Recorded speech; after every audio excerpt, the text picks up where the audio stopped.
Seasonic, the heart of your system.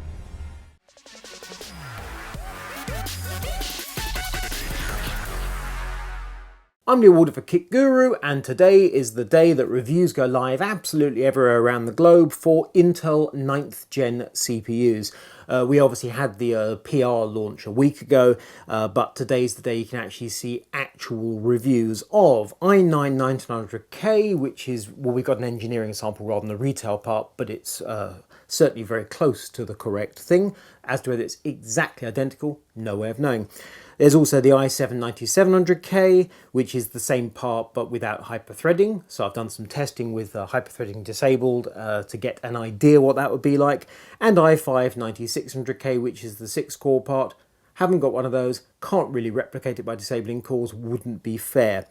When we're looking at technologies, we're principled here. Intel's briefing in New York left some gaps in our understanding about these 9th gen CPUs, starting with what makes them 9th gen. Sure, you get more cores, sure the heat spreader's soldered, but it's just a bigger, hopefully better version of Coffee Lake. They're calling it, well, they're not really calling it, it has been called Coffee Lake Refresh.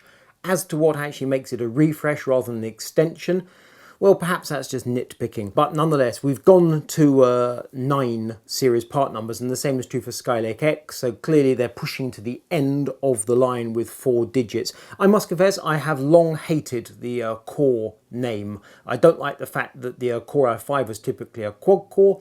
The Core i7 was 4-core, then 6-core, and now we've got the i9, which is 8-core. I cannot understand why the I part isn't followed by a number that gives you a clue about the number of cores. But I've said that before, I've just said it again. Hopefully this is the end of the line for this particular numbering system, so whatever they come up with next, we would like to think they can change and get away from this confusing situation. So we've got a few questions. The Z390 chipset, how does it perform with 9th gen? Throughout this launch review, I've used this Z390 Aorus Master from Gigabyte, which has behaved absolutely wonderfully. As you will have seen hopefully in the Z390 preview before I went off to the Intel event, I've got a stack of Z390 motherboards, so I put up the Gigabyte. It seemed like it should behave itself, the hardware looks good, and if it didn't, I had other boards on standby. It behaved, so I ploughed on and worked with that board throughout. But I've done some mixing and matching, so I've put the 9th gen CPU on the Z390, but also on Z370. I've switched an 8th gen processor from Z370 to Z390. There was one little quirk I came up with there, but the fact of the matter is you can interchange CPUs and chipsets in the 300 series. Therefore, the Z390 chipset brings nothing to the party in its own right. It brings integrated Wi-Fi support, which, as I said in that preview, doesn't really mean quite as much as it sounds, in that the motherboard manufacturer still has to add a load of hardware. So you will find Z390 motherboards that do not have Wi-Fi, and the new chipset changes the USB support, which is typically in most motherboards anyway. It's just using an add-in controller. Z390 in and of itself appears to make no difference whatsoever. However, Z390 motherboards that have been built to support 8-core CPUs, you can expect them to be bigger, better versions than Z370. So a Z390 board in and of itself doesn't mean a thing, but if you look at the specs, you'll see they've raised the bar, and that's a good thing. So we have a soldered heat spreader. How well does that work? We've got more cores. How well does that work? How fast does it run? And what about that pricing? My test setup, Streacom test bench. We've got an RTX 2080 graphics card. It's just a Commodore Garden Founders Edition. The Z390 Aorus Master motherboard as mentioned. G.Skill SniperX memory 3400 16GB kit.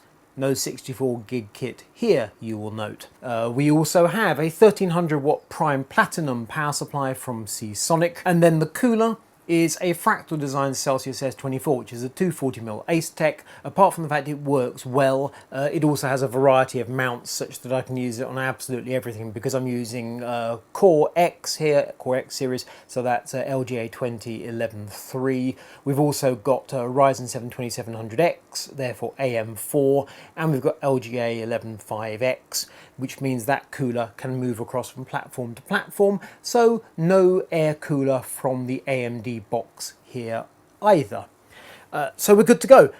First question on the agenda is, out of the box, the Core i9-9900K, what speed does it run on all cores? Because Intel would not tell us that. Here we are in Blender, our power monitoring, our Powernetics software is open, we're drawing a couple of watts, the processor is down at a base speed of 800 megahertz, so just idling, and we click to render, and we go up to a shade under 4.8 gigahertz on all cores, and you can see 0 through 7, so 8 cores.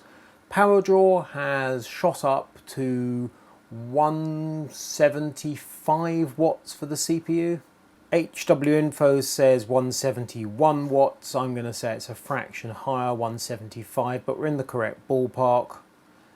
CPU package 68 degrees. As you would expect, as the job progresses, CPU package is creeping up, so it's now 70-72. And in the various runs I've done, that will go up to 76 on auto settings at stock clock. Time taken is 212 seconds. The big question, how do we do an overclocking? So in the BIOS, go to advanced frequency settings. I set the base clock to 100 rather than to auto, because auto is like 102. Wanted to know exactly where I stood. Clock ratio 50. XMP enabled. I had to then tickle up the multiplier because XMP only gave me 3333. Not that that really matters, but you know, let's have a level playing field. Advanced CPU core settings show us the multiplier is indeed 50, and we need to set the uncore ratio to 47 according to Gigabyte. So done. Everything else is on auto. And the voltage, so we've got 1.35 core voltage, which is slightly higher than Gigabyte thought we might need to use. And load line calibration there is turbo, which as you can see is third from the top. We've got 2 more settings to go, so that's increased, but it's nothing too extraordinary. And because I'd already set these settings previously, I'm quitting without saving because those settings are already enabled. Into Windows. What we have here is that the CPU package temperature in HW Info is 24 degrees as opposed to 14 in AIDA64 because that's reading off the motherboard. So 24 degrees is the idle temperature, 23, 24. And if we look up at our power figures here, we're drawing about 10 watts, absolutely nothing. Start AIDA64 to stress just the CPU, not the memory, not the drive, not the GPU. Power zooms up to just about 200 watts. And as we can see here, HW Info is reporting a power draw around 196 watts, 197 watts. So I would say the power draw is probably a couple of watts higher than that, but call it in round money 200 watts. Package is now 80 degrees, rising,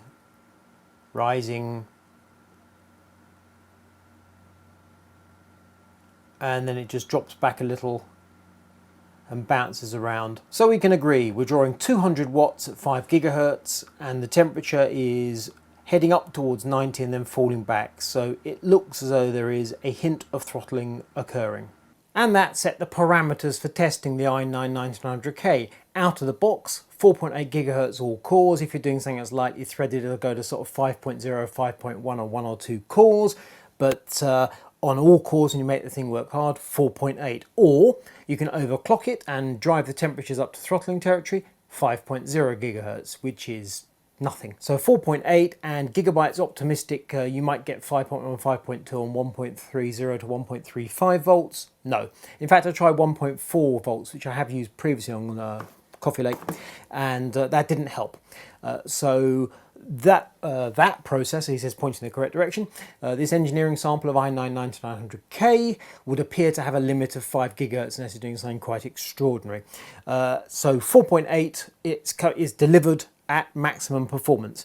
Naturally, as a comparison, I ran my i7-8700K on this Z370 from ASRock, an Extreme 4 board, and then I ran the 8700K in the Gigabyte Z390 Aorus master board. The i9-9900K out of the box is the way to use it. Forget about overclocking, is my opinion, which is interesting because when I did the second gen Ryzens from AMD, Ryzen 7 2700X, Ryzen 5 2600X, I came to the same conclusion. The dynamic overclocking that's built into them works brilliantly well. Bolt it down, put some cooling on it, let it run, it works.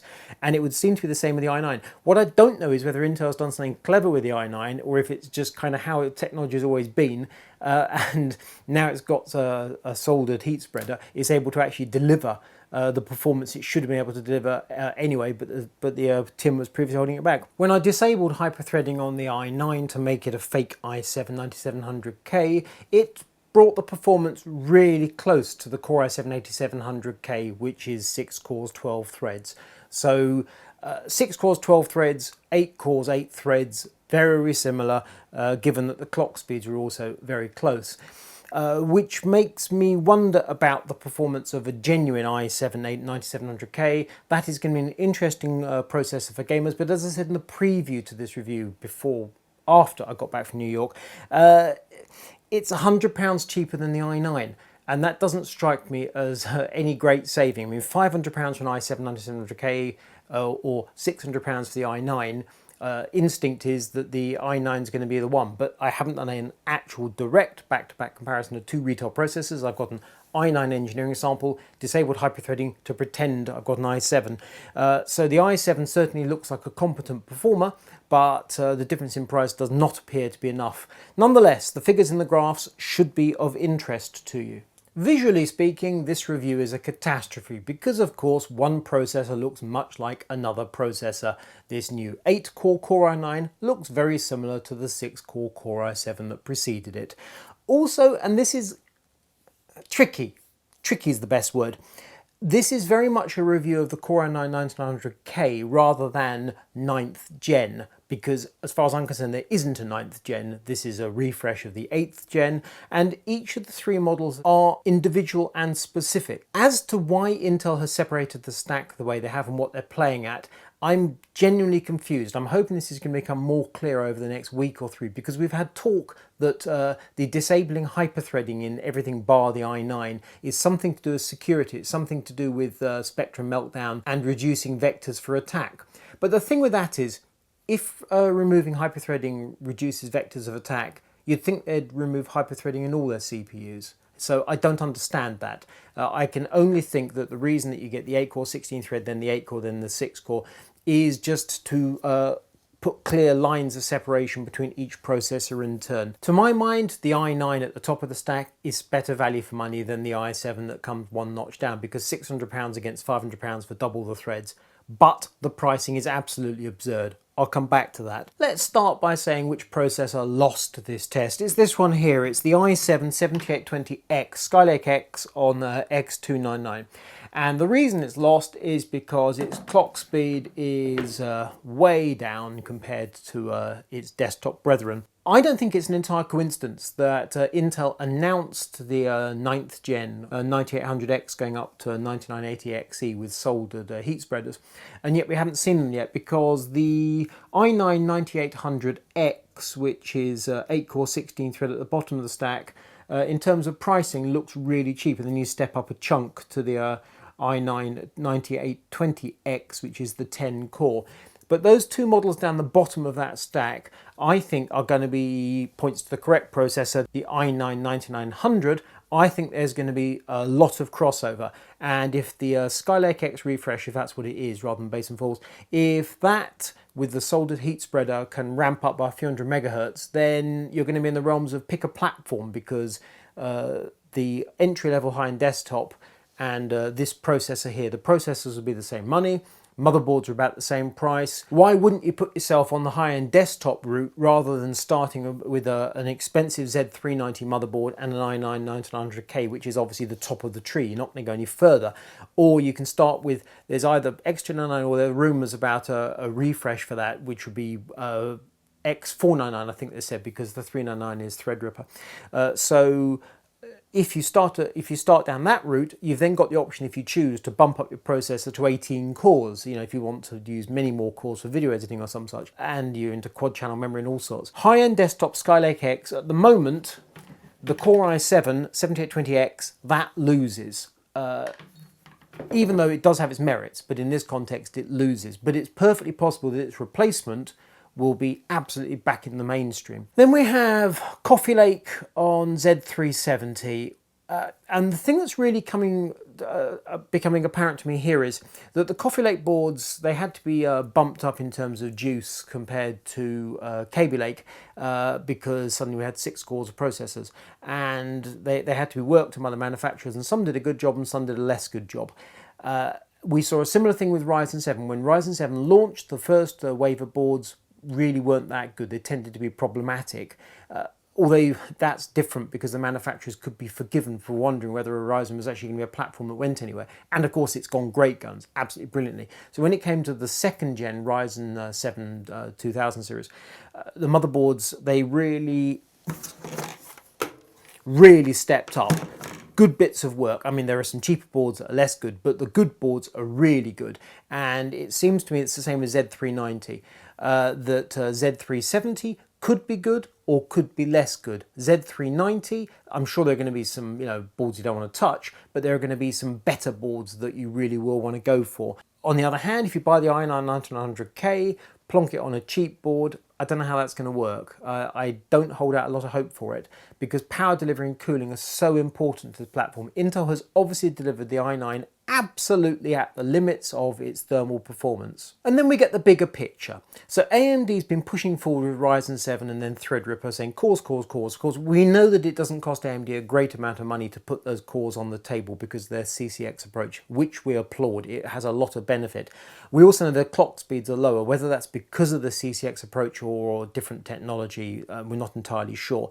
But nonetheless, AMD's been pushing forward with cores. Intel's been slowly ramping up behind them. Intel's moved from 4 cores to 6 cores to 8 cores. I think we can say that AMD's pushed them into that position, and hurrah for that.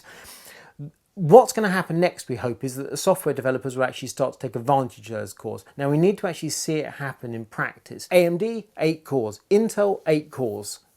Yeah, it's time for the software that can support it. Right now, games at high resolution are GPU bound. We find this time and again. Of course, there are some games like Ashes of the Singularity that are CPU bound or can use CPU more efficiently. That's great.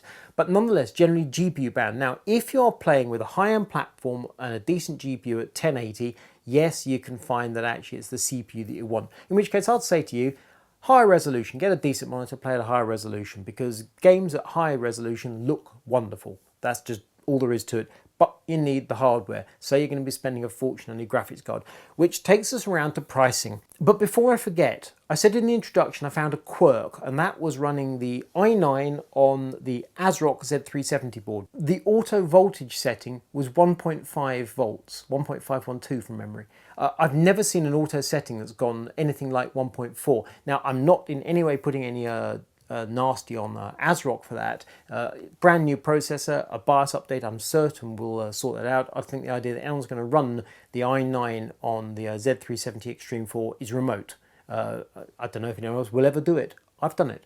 But there are going to be some funnies coming out of this sort of mixing and matching of hardware. That is absolutely certain. And clearly the ASRock board thought the processor wanted to draw a lot of juice. So it fed it a lot of voltage. Anyway, getting back to it, pricing. On the face of it, £600 for that CPU and £300 for that CPU, which are both 8-core 16-thread, when that one does 5 gigahertz and that one, well, 4.8 gigahertz, and that one does 4 gigahertz, well, 4 and a bit gigahertz, is just daft. Double the money for nothing like double the performance. So you'd be absolutely crazy to buy the Intel on the face of it. However, you have to take into account the whole cost of the platform. You've got memory, which is still brutally expensive, so at least 200 quid for a decent memory kit. You've got motherboards, you're rushing, thick end of 300 quid for a decent motherboard, although obviously you can go cheaper. Decent power supply, that's going to cost you, and so on and so forth. So the differential in CPU is significant, but all the other parts of the system now, so the SniperX memory has been running on both platforms. I've been using the same Celsius S24 from Fractal cooler, been using the same Seasonic Prime Platinum power supply, and so on and so forth.